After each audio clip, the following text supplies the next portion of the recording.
राज्य नियोजन मंडळाचे कार्यकारी अध्यक्ष आणि कोल्हापूर उत्तर मतदारसंघातील महायुतीचे उमेदवार राजेश क्षीरसागर यांच्या प्रचारार्थ शिवाजी पेठेत प्रचार फेरी काढण्यात आली। निवृत्ती चौकातल्या छत्रपती शिवरायांच्या पुतळ्याला पुष्पहार अर्पण करून पदयात्रेला प्रारंभ झाला। शिवाजी पेठ परिसरात काढण्यात आलेल्या या प्रचार फेरीत महायुतीचे पदाधिकारी, कार्यकर्त्यांसह महिलांनी उत्स्फूर्त सहभाग घेतला।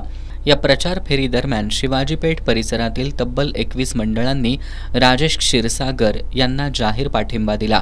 यावेळी क्षीरसागर यांनी नागरिकांशी संवाद साधत त्यांच्या अडचणी जाणून घेत त्या सोडवण्यासाठी कटिबद्ध असल्याचं आश्वासन दिलं।